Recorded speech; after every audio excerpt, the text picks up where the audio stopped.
Greetings, welcome. And today we're going to have another Bible study.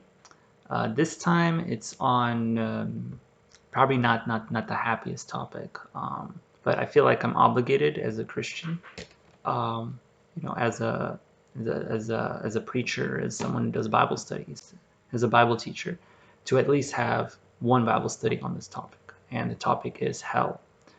And hell is in the Bible. It's it's a fact. You might want to try to like disprove it, find some loophole, but no, it's in the Bible, and I'm gonna have verses backing that up for those that don't believe that it's in the Bible. Hell is in the Bible. It's a real place. So, and it's a real place that you do have to worry about if you do not believe in Jesus Christ. So this is sort of like this is going to instill fear and hopefully introspection about what to do. If you're a Christian, hopefully this will motivate you to maybe witness more to people. And if you're non-Christian, maybe it'll make you think about eternity more. So as always, like this talks about hell and what happens, in hell. But also at the end, on a positive note, I'm going to end it with, how you can possibly get saved. So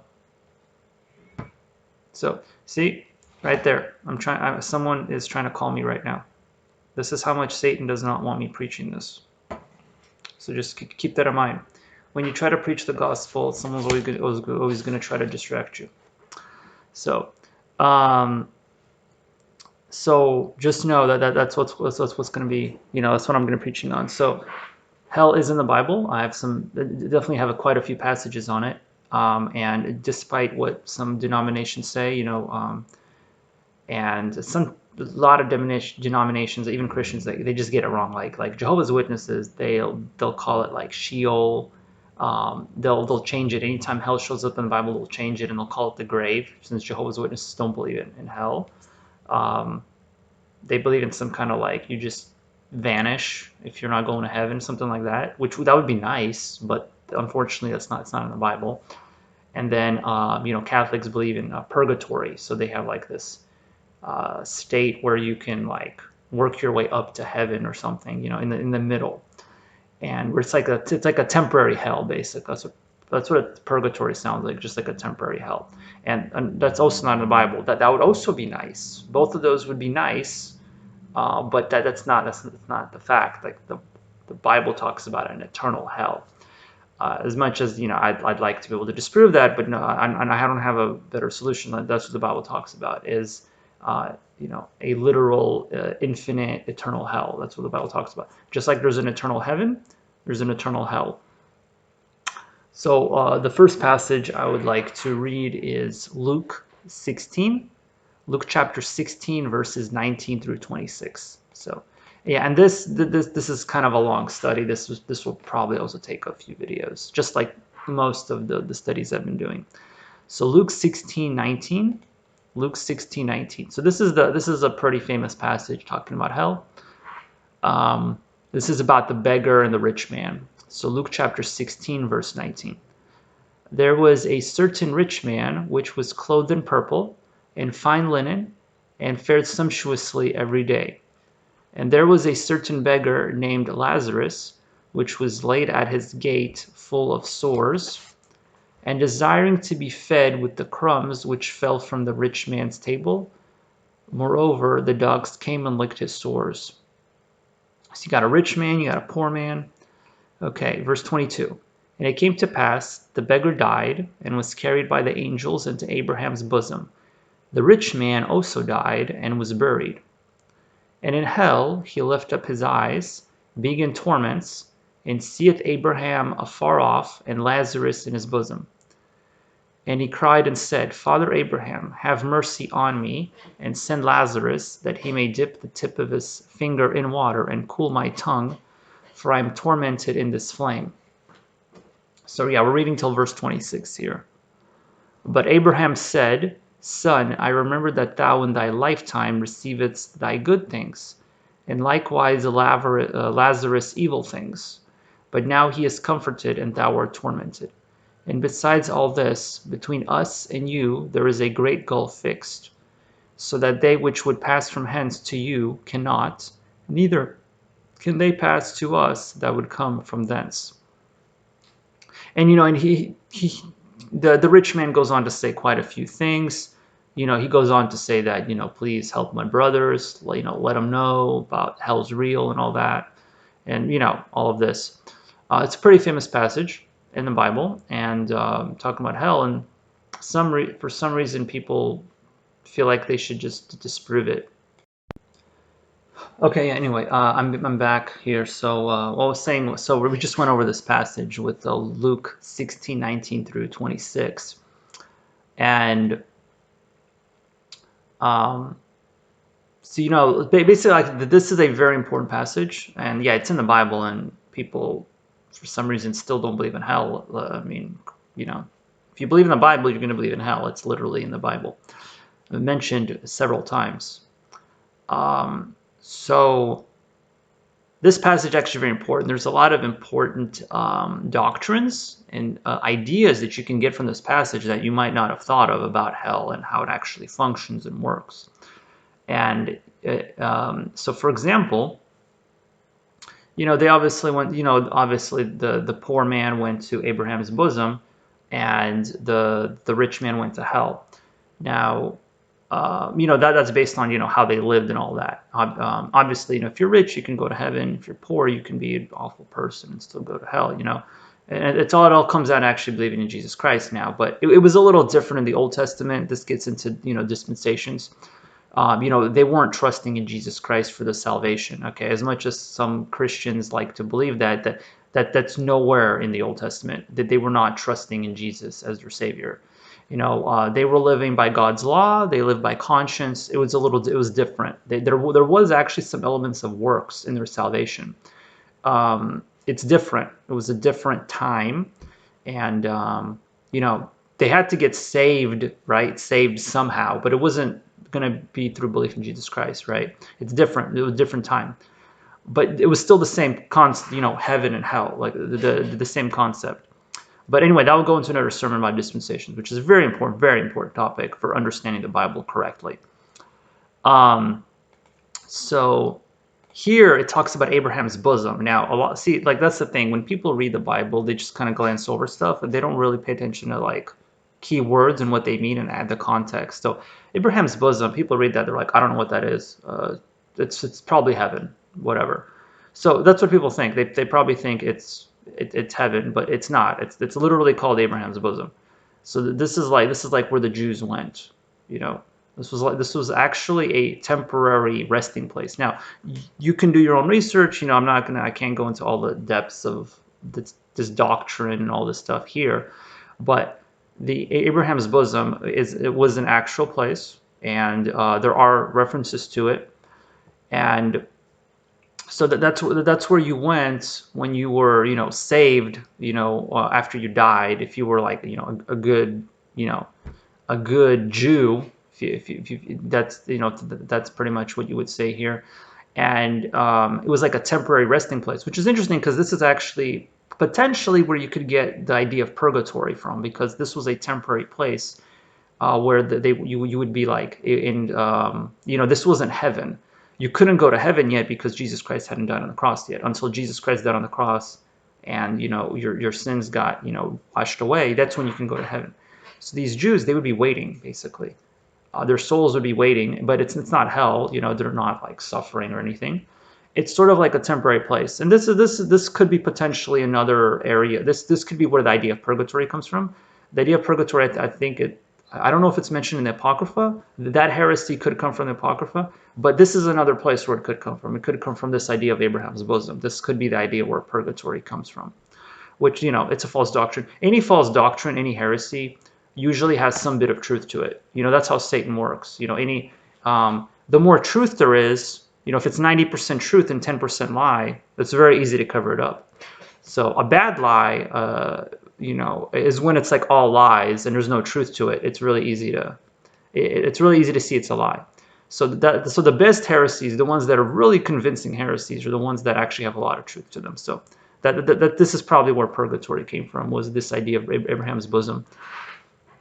So Abraham's bosom was a temporary place. Okay, and then it talks about a gulf here. It talks about a gulf here. Where is it? I just read it. Oh yeah, and besides all this, between us and you there is a great gulf fixed, so that they which would pass from hence to you cannot, neither can they pass to us that would come from thence.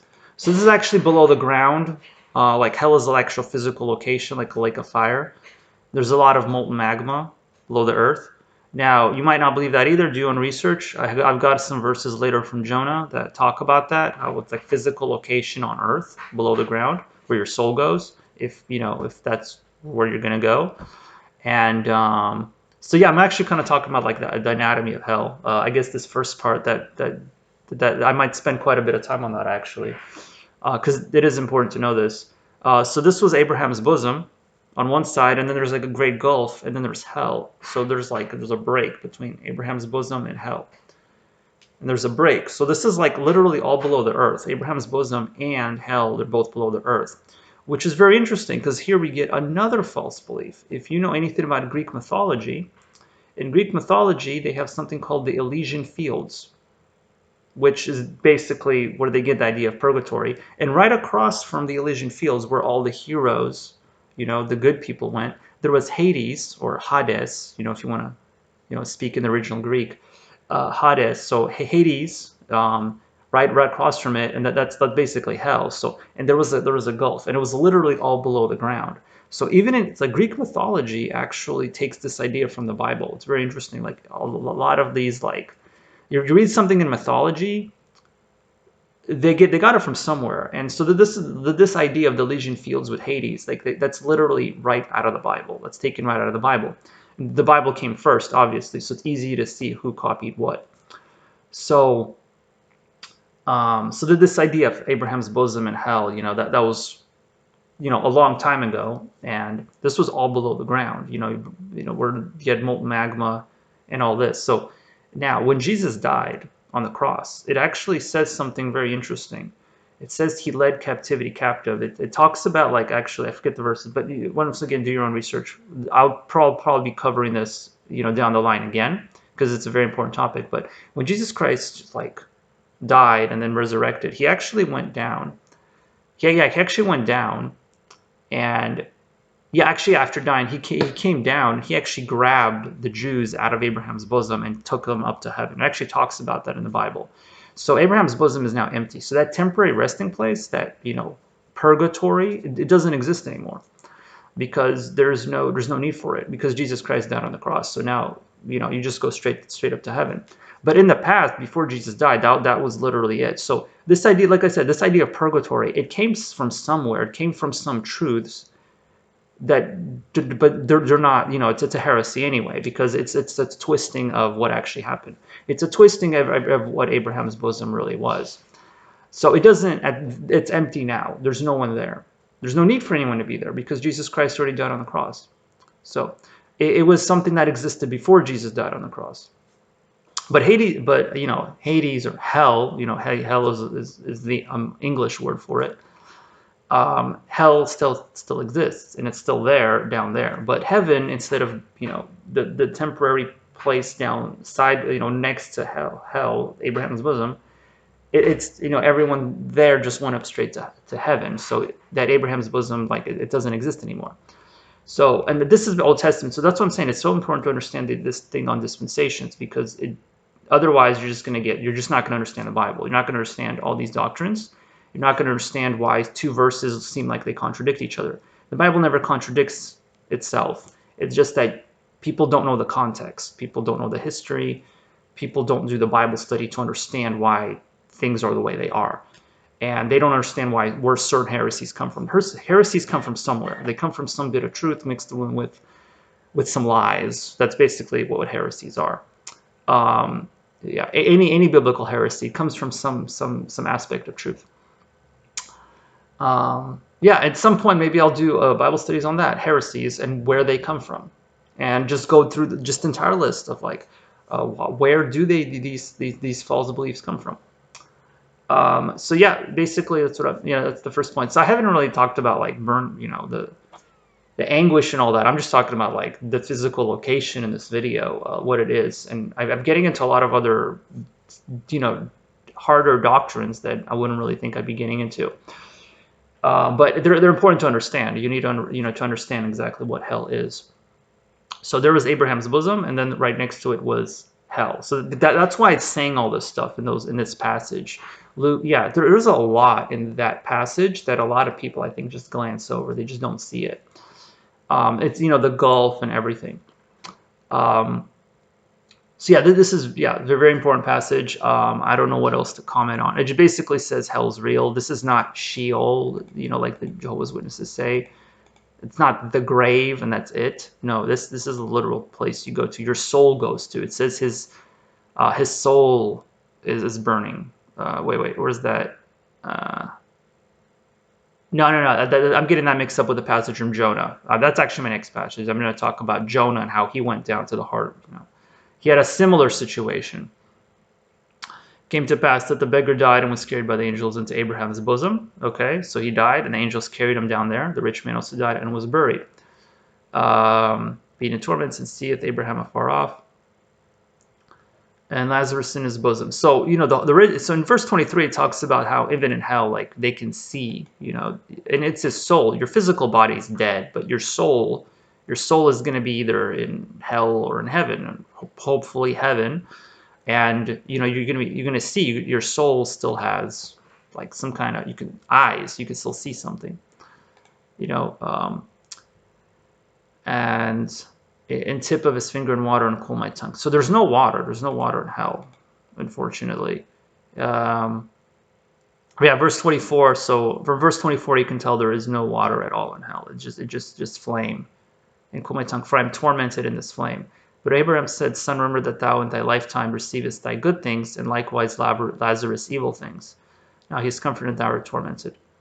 So this is Abraham. So Abraham's there at the time in Abraham's bosom. Beside all this, between us and there is a great gulf fixed. So that's it. Once you're there, you can't pass through. There's a gulf. In heaven and hell, there's a gulf. People in heaven aren't going to be able to go to hell. People in hell aren't going to be able to go to heaven. So you better make the right choice while you're still alive, because later you might not get that. You're not going to have a chance. So you have to make the right decision while you're still alive, to trust in Jesus Christ as your Savior. So hopefully the next few set of Bible studies I'll be doing on hell, I'm hoping that this will talk about that.